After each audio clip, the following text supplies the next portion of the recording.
Have you heard? On May 21, 2001, American toy company mgaentertainment would release Bratz, a fashion doll line comprised of trendy characters with cartoonish proportions.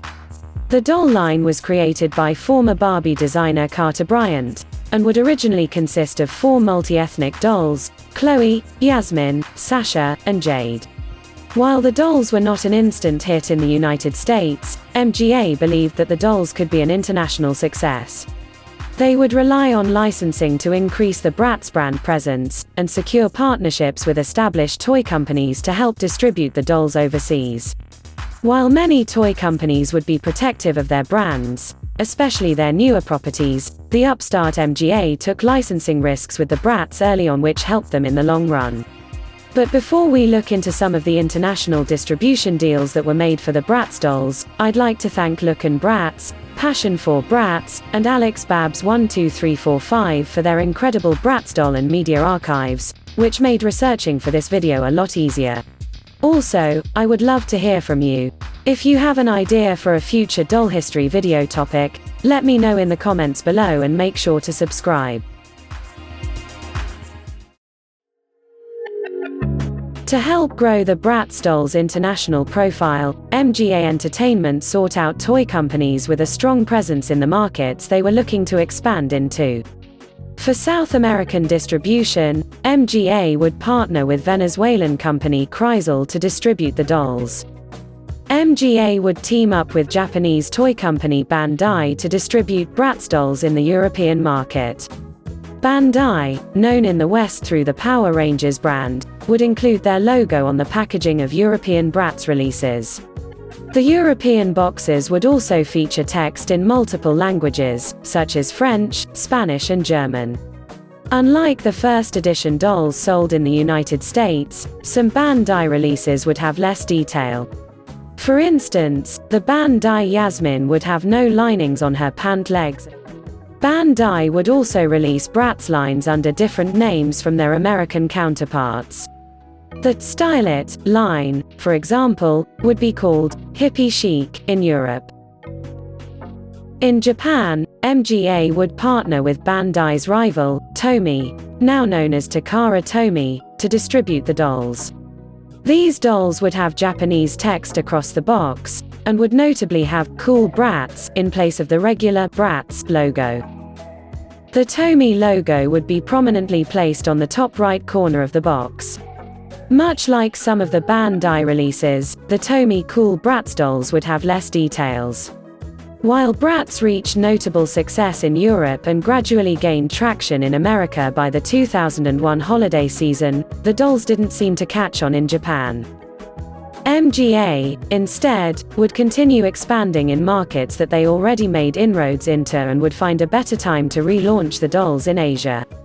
The Bratz brand would continue to expand in the Americas and Europe, with toy analyst Christina Karras noting that by 2002 the dolls captured 31.7% of the fashion doll market share that was once solely dominated by Mattel's Barbie dolls.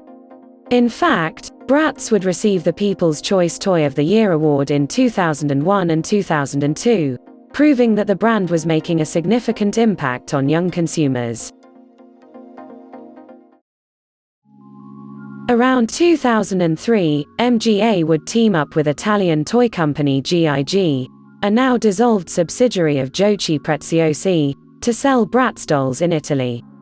Much like some of the European Bandai releases, the Italian Bratz releases would have different names. For instance, the Funk and Glow collection would be called Funky Light Collection in Italy.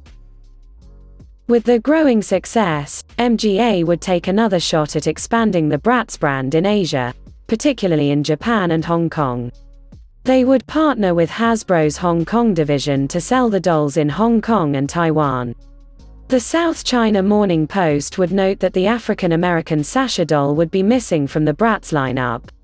Instead, Megan, a Caucasian redhead and the fifth member of the Bratz pack in Western releases, would take her place.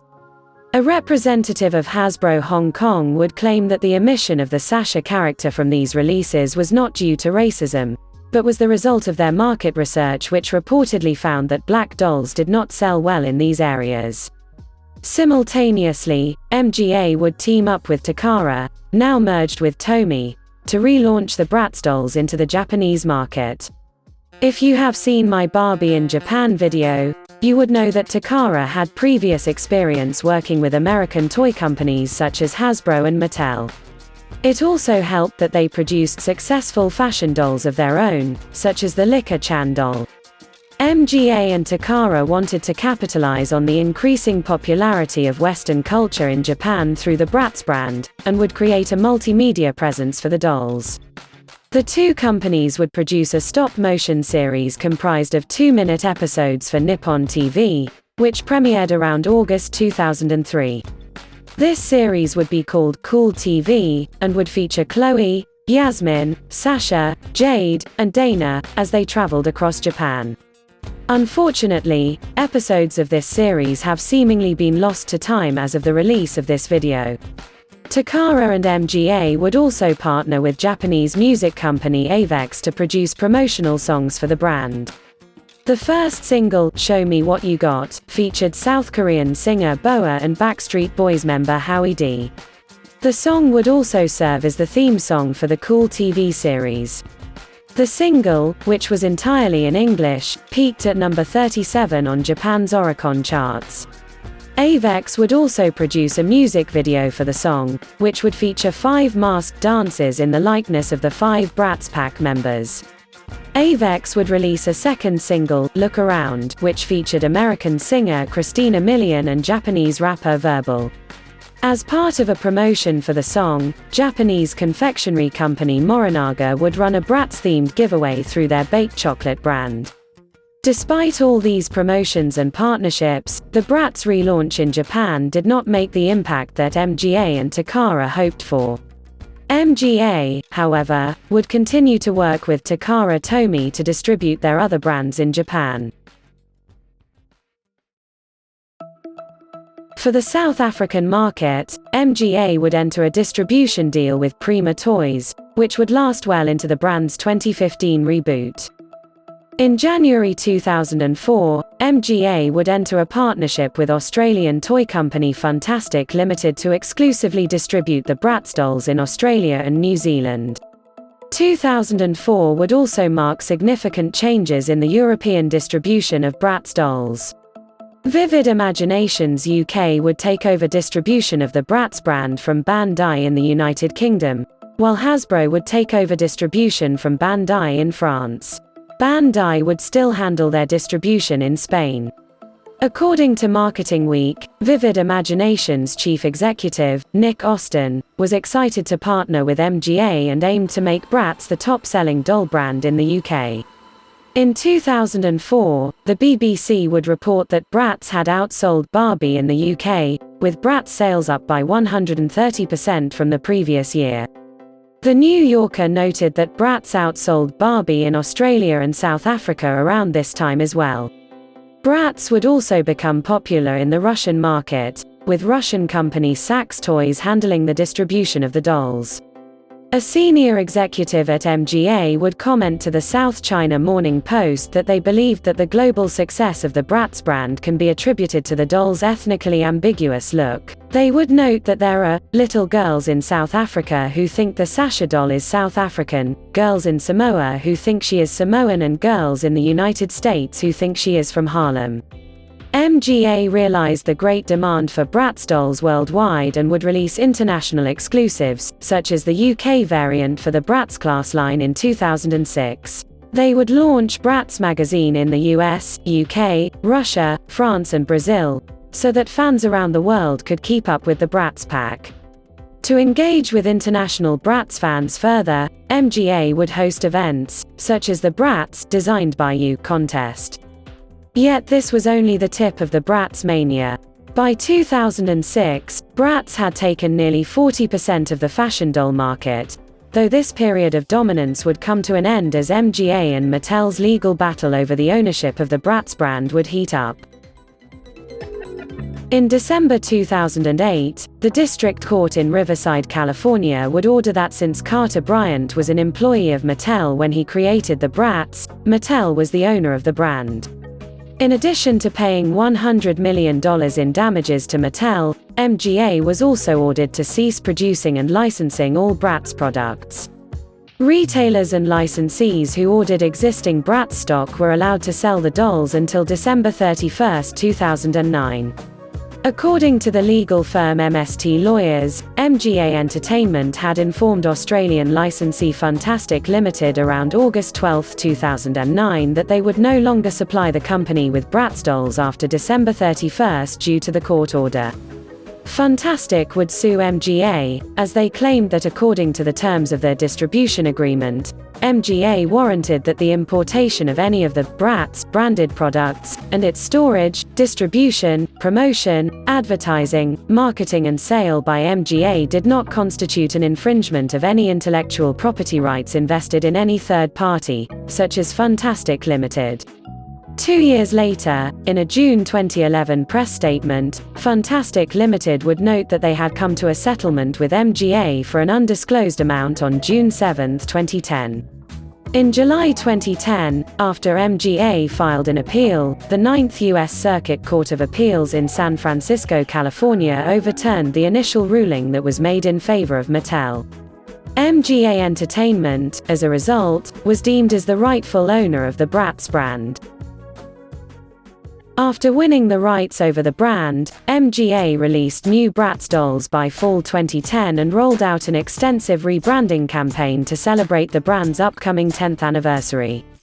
In Italy, distribution of the new Bratz dolls would be taken over by Giochi Preziosi, the parent company of previous distributor GIG. After the 2010 settlement with Fantastic Limited, MGA opted for a new distributor of the Bratz dolls in the Australian and New Zealand markets. They would partner with Head Start International to distribute the new dolls. Meanwhile, Kreisel would continue to handle South American distribution and Prima Toys would handle South African distribution. In 2013, Bratz would undergo a poorly received rebranding which featured dolls with taller bodies. During this time, MGA would release various international exclusives, such as the Russian exclusive holiday dolls. MGA would reboot the Bratz dolls yet again in 2015. This new iteration of Bratz had a strong emphasis on social media culture, which gave South African distributor, Prima Toys, the idea to promote the dolls using local influences. They would partner with Twiga Communications to roll out the social media campaign, #BratzInSA, which would celebrate the brand's return to the market. Despite the extensive marketing of the new Bratz dolls, many fans were disappointed with the new style of the brand. The reboot would be cancelled in 2016. In 2018, MGA would collaborate with fashion designer and Bratz fan Hayden Williams to create a collector range of Bratz that were closer in style to the classic Bratz dolls. In the US, the dolls were an Amazon.com exclusive, and would be sold in stores in other markets, such as in Myer stores in Australia. The dolls would be a one-off release, as the brand would remain on hiatus until 2021, when MGA announced that they would be selling reproductions of older Bratz releases. Makeup trends, such as the Bratz Challenge, an influx of early 2000s nostalgia, and the creative works of many Bratz fans around the world kept the brand relevant, even at points where the dolls were not on the market.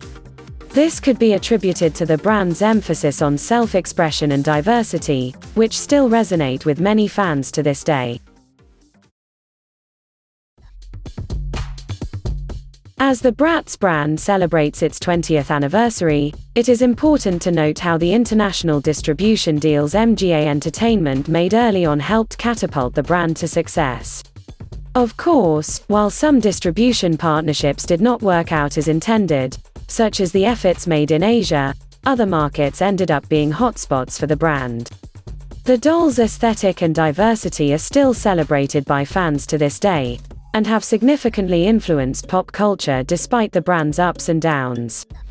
Who knows what the future will hold for the Bratz dolls' comeback, but it is certain that many fans around the world are eagerly waiting for what the girls with a passion for fashion do next.